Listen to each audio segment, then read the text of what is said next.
Hey everyone, welcome back to Toonscope, and welcome to the very first episode of Toon Theory Tuesdays, the show where we dive into the weirdest, wildest, and most mind-blowing fan theories in the world of animation. Today, we're taking a closer look at a classic Nickelodeon show, The Fairly Oddparents.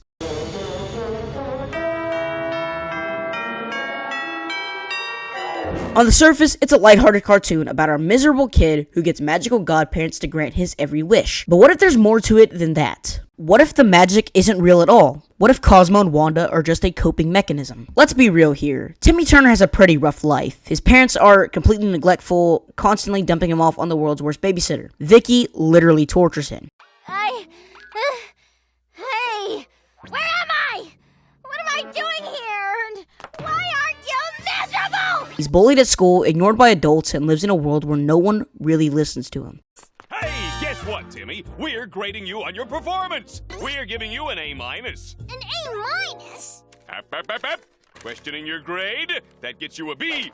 But talking back gets you a C. A C? Raising your voice, D. That's a Q. That gets you an F, smart guy. Well, it can't get any worse. In the real world, a kid in Timmy's situation might deal with trauma, anxiety, and depression. But in Timmy's world, he suddenly gets magical fairies who make his life better. Just like that. Kind of convenient, right?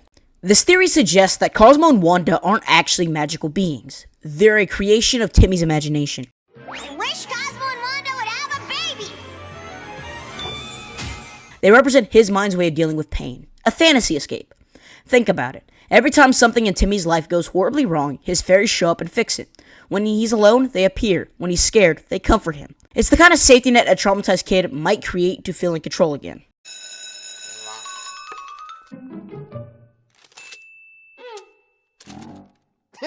Good news, Turner. You've taken F to a new level. I'm going to give you a Super F.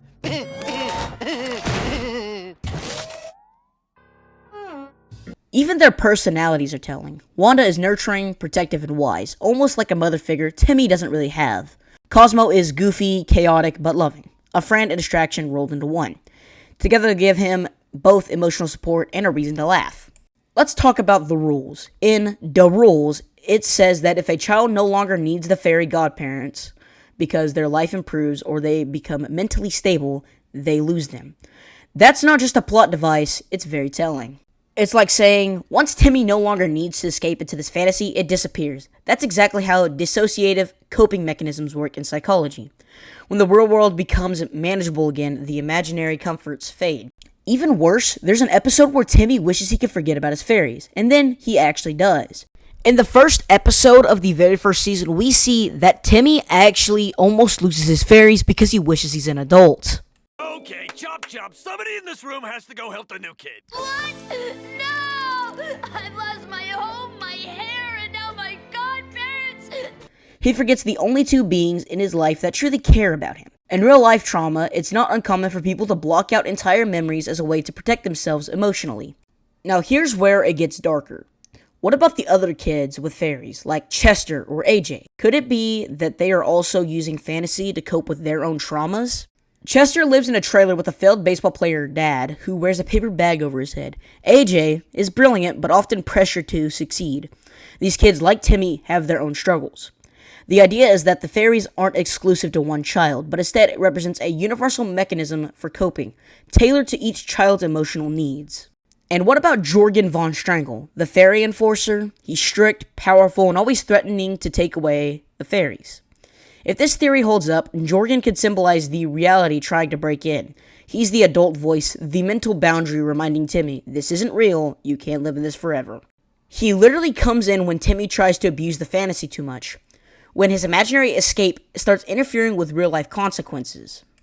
Now, I get it. This is a kid's show. It's meant to be funny, imaginative, and wild. And yes, creator Butch Hartman has said the show is all about fun and magic, not trauma and mental health metaphors. But fan theories don't always reflect the creator's intent. They reflect how the audience interprets the show. And when a story hits this many emotional notes, whether intentionally or not, it makes you wonder. So what do you think? Are Cosmo and Wanda just magical beings who make childhood awesome? Or are they something much deeper? Symbols of a child's desperate need to escape reality.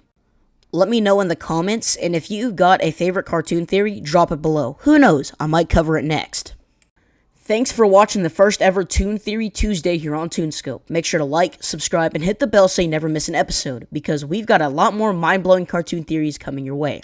Also, I want to thank everyone who edited and made this video really hard work. I thank you.